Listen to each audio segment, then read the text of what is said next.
দক্ষিণ এশিয়ার রাজনীতিতে এক নতুন অশনি সংকেত। ঢাকা এবং দিল্লির সম্পর্ক কি ইতিহাসের সবচেয়ে তলানিতে? সম্প্রতি নানা ঘটনা প্রবাহ এবং কূটনৈতিক উত্তেজনা সেই ইঙ্গিত দিচ্ছে। কিন্তু এই উত্তেজনার আড়ালে লুকিয়ে আছে এক ভয়াবহ সামরিক সমীকরণ।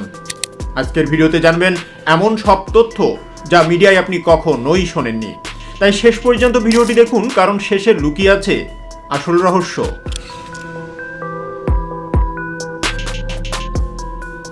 সম্প্রতি ভারতের উত্তর পূর্ব অঞ্চলকে বিচ্ছিন্ন করার বাংলাদেশ জাতীয় নাগরিক পার্টি অর্থাৎ এনসিপি এর দক্ষিণ অঞ্চলের মুখ্য সংগঠক হাসনাত আবদুল্লাহর হুমকি ঘিরে দু দেশের মধ্যে নতুন করে কূটনৈতিক উত্তেজনা সৃষ্টি হয়েছে। হাসনাতের এই হুমকির কড়া প্রতিক্রিয়া জানিয়েছে আসামের মুখ্যমন্ত্রী হিমন্ত বিশ্ব শর্মা। গত সোমবার শহীদ মিনারে ইনকিলাব মঞ্চ আয়োজিত ওসমান হাদিকে হত্যা চেষ্টার সর্বদলীয় প্রতিরোধ সমাবেশে হাসনাত আবদুল্লাহ বলেন, ভারত যদি বাংলাদেশের সার্বভৌমত্ব, ভোটাধিকার ও মানবাধিকারকে সম্মান না করে, তাহলে বাংলাদেশ ভারত বিরোধী শক্তি ও বিচ্ছিন্নতাবাদী গোষ্ঠীগুলোকে আশ্রয় দিতে পারে। ভারত সাবেক প্রধানমন্ত্রী শেখ হাসিনা এবং তার পৃষ্ঠপোষকেরা অর্থ, অস্ত্র ও প্রশিক্ষণ দিয়ে বাংলাদেশের বিরুদ্ধে মানুষ দাঁড় করাচ্ছে। ক্ষমতা, গদি ও মন্ত্রণালয়ের লোভে যারা দিল্লিকে কেবলা বানিয়েছে, তারা বাংলাদেশের স্বাধীনতার তৃতীয়বারের মতো বিক্রি করে দেওয়ার প্রস্তুতি নিচ্ছে। তিনি আরও বলেন, স্বাধীনতার 54 বছর পরও শকুনদের হাত থেকে মুক্তির জন্য আন্দোলন করতে হচ্ছে। আবারও শকুনেরা বাংলাদেশের মানচিত্রে থাবা বসানোর চেষ্টা করছে। ভারত বাংলাদেশকে অস্থিতিশীল করার চেষ্টা করলে প্রতিরোধের আগুন সীমান্ত ছাড়িয়ে যেতে পারে। 54 বছরের স্বাধীনতার পরও যারা বাংলাদেশকে নিয়ন্ত্রণ করতে চায়, তাদের শকুন আখ্যা দিয়ে প্রতিরোধের ঘোষণা দেন তিনি। এ সময় ভারত বাংলাদেশকে আরও একটি ফিলিস্তিনি রাষ্ট্র পরিণত করতে চায় বলে অভিযোগ করেন তিনি। হাসনাত আবদুল্লাহর এইসব মন্তব্যকে ভারতীয় কর্মকর্তারা দায়িত্বজ্ঞানহীন ও বিপজ্জনক বলে নিন্দা করেছেন। আসামের মুখ্যমন্ত্রী হিমন্ত বিশ্ব শর্মা বলেন, বাংলাদেশের সঙ্গে ভারতের উত্তর পূর্বাঞ্চলকে একীভূত করা বা আলাদা করার ধারণা সম্পূর্ণ দায়িত্বজ্ঞানহীন ও বিপজ্জনক।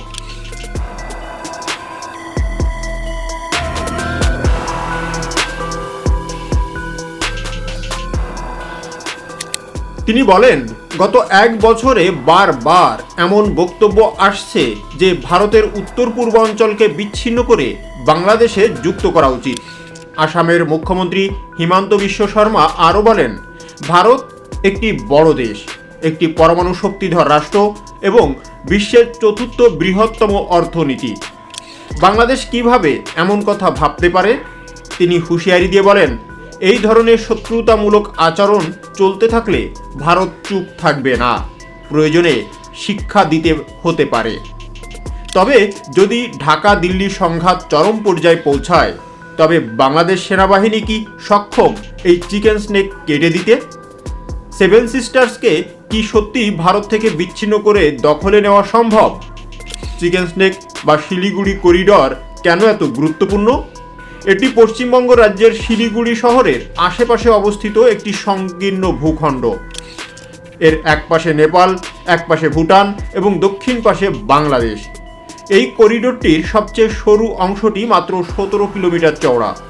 ভাবুন একবার, মাত্র 17 কিলোমিটারের একটি রাস্তা বা রেল লাইন যদি বন্ধ হয়ে যায়, তবে ভারতের অরুণাচল প্রদেশ, আসাম, মেঘালয়, মণিপুর, মিজোরাম, নাগাল্যান্ড এবং ত্রিপুরা, এই বিশাল এলাকাটি ভারতের মূল ভূখণ্ড থেকে পুরোপুরি বিচ্ছিন্ন হয়ে যাবে।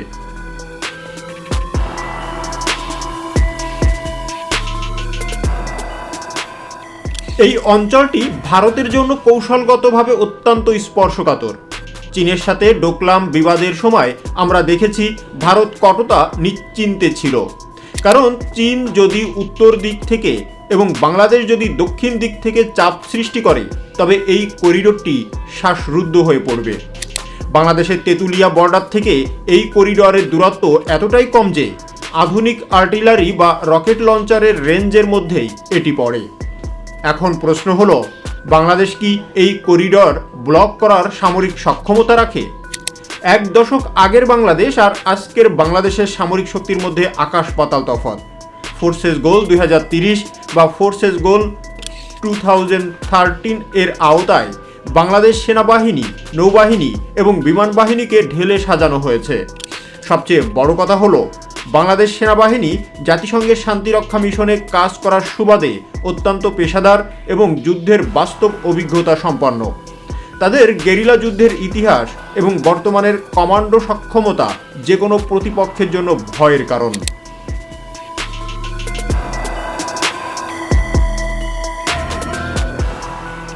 টাইটেলে যে প্রশ্নটি ছিল, সেভেন সিস্টার্স দখলে নিতে প্রস্তুত বাংলাদেশ, এটি আসলে সরাসরি দখলের চেয়ে বিচ্ছিন্ন করার কৌশলের উপর বেশি জোর দেয়। সামরিক পরিভাষায় একে বলা হয় চক পয়েন্ট স্ট্র্যাটেজি। যদি কোনো কারণে বাংলাদেশ চিকেন স্নেক ব্লক করে দেয়, তবে সেভেন সিস্টার্সে ভারতীয় সেনাবাহিনীর রসদ বা সাপ্লাই চেইন পুরোপুরি ভেঙে পড়বে। মনে রাখবেন, উত্তর পূর্ব ভারতে দীর্ঘদিন ধরে বিভিন্ন বিচ্ছিন্নতাবাদী গোষ্ঠী সক্রিয়। উলফা, NSCN এবং মণিপুরের বিদ্রোহীরা সব সময় সুযোগের অপেক্ষায় থাকে। বাংলাদেশের কৌশল হতে পারে সরাসরি দখল না করে করিডোরটি বন্ধ করে দেওয়া। এতে করে ভারতীয় সেনাবাহিনী সেভেন সিস্টার্সে আটকা পড়বে। রসদ, জ্বালানি এবং গোলাবারুদের অভাবে তারা দুর্বল হয়ে পড়বে। ঠিক সেই মুহূর্তে যদি স্থানীয় বিদ্রোহী গোষ্ঠীগুলো মাথা চাড়া দিয়ে ওঠে, তবে ভারতের জন্য পরিস্থিতি সামাল দেওয়া প্রায় অসম্ভব হয়ে দাঁড়াবে। বাংলাদেশ তখন এই অঞ্চলটিকে একটি বাফার জোন হিসাবে ব্যবহার করতে পারে বা আন্তর্জাতিক রাজনীতিতে ভারতকে চাপে ফেলার জন্য বড়সড় ট্রাম্প কার্ড হিসাবে ব্যবহার করতে পারে। এই পুরো সমীকরণে আমরা যদি চীনকে বাদ দেই, তবে বিশ্লেষণটি অসম্পূর্ণ থেকে যাবে। বাংলাদেশ এবং চীনের সামরিক সম্পর্ক অত্যন্ত গভীর। ভারতের জন্য দুঃস্বপ্ন হল টু ফ্রন্ট ওয়ার।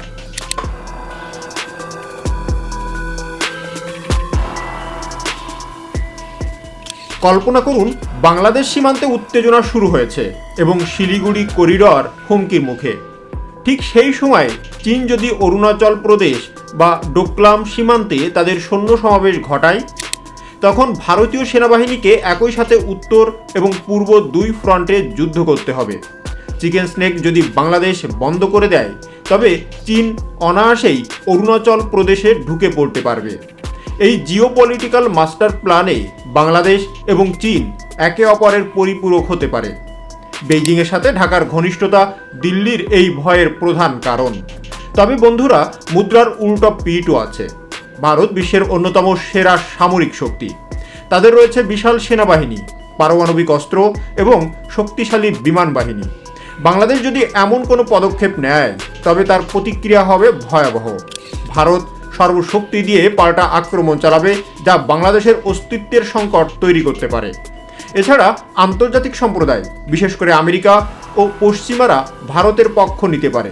কিন্তু আধুনিক যুদ্ধ শুধু সৈন্য সংখ্যা দিয়ে হয় না, হয় কৌশল দিয়ে। রাশিয়া ইউক্রেন যুদ্ধে আমরা দেখেছি, ছোট দেশও সঠিক কৌশলে বড় শক্তিকে নাকানি চুবানি খাওয়াতে পারে। বাংলাদেশের ভৌগোলিক অবস্থান এমন যে ভারত চাইলেও বাংলাদেশকে সহজে পরাস্ত করতে পারবে না। কারণ বাংলাদেশের 3 দিক ঘিরে ভারত থাকলেও চিকেন স্নেক ভারতের গলার কাটা হয়েই থাকবে।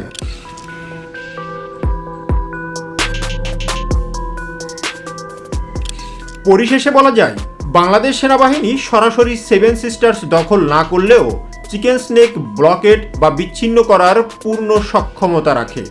এই সক্ষমতাই হলো বাংলাদেশের সবচেয়ে বড় ডিটারেন্স বা প্রতিরোধক শক্তি। দিল্লি খুব ভালো করেই জানে, ঢাকার সাথে শত্রুতা করলে তাদের পূর্বাঞ্চলীয় রাজ্যগুলো চিরতরে হাতছাড়া হওয়ার ঝুঁকি তৈরি হবে।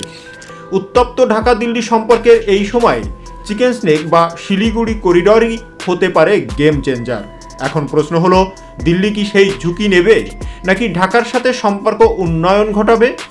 আপনার কি মনে হয়, বাংলাদেশ কি সত্যি চিকেন স্নেক ব্লক করে ভারতকে চাপে ফেলতে পারবে, নাকি ভারতের সামরিক শক্তির কাছে এই পরিকল্পনা টিকবে না?